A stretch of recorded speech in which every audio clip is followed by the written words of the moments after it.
சிதம்பரம் நடராஜர் கோவில் பள்ளியறை பூஜை வந்துட்டு ஒரு தனித்துவம் வாய்ந்ததுன்னு சொல்கிறாங்க.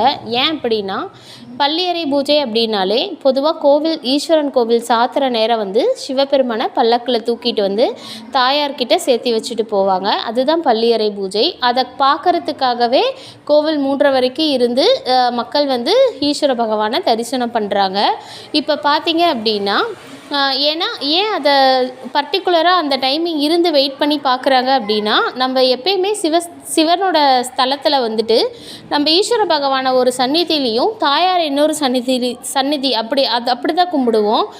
ஆனால் இந்த பள்ளியறை விடுற அந்த நேரம் மட்டும்தான் பார்த்தீங்க அப்படின்னா, தாயாரையும் பகவானையும் வந்து அம்மையப்பனா ஒரே நேரத்தில் நம்ம தரிசனம் பண்ண முடியும். அதை பார்க்குறதுக்கு புண்ணியம் செஞ்சுருக்கணும் அப்படிங்கிற மாதிரியும் சொல்லுவாங்க. இது எங்கே ஃபஸ்ட்டு ஸ்டார்ட் ஆகும்னா, நம்ம தஞ்சாவூர் பிரகதீஸ்வரர் ஆலயத்தில் தான் இது ஃபஸ்ட்டு ஸ்டார்ட் ஆகுது.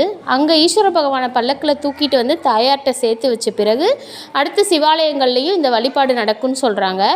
எல்லா சிவாலயங்கள்லேயும் இந்த வழிபாடு நடந்து முடிஞ்ச உடனே தான் கடைசியாக தான் நம்ம நடராஜருக்கு வந்துட்டு சிதம்பரம் நடராஜருக்கு இந்த பணி வந்து நடக்குது அப்படிங்கிற மாதிரி சொல்கிறாங்க. அதனால் பார்த்திங்கன்னா, சிதம்பரம் நடராஜர் கோவிலில் நடக்கிற அந்த பல்லக்கு அந்த இதை வந்துட்டு பார்க்குறது கோடிக்கணக்கான புண்ணியம் அப்படின்னு சொல்கிறாங்க.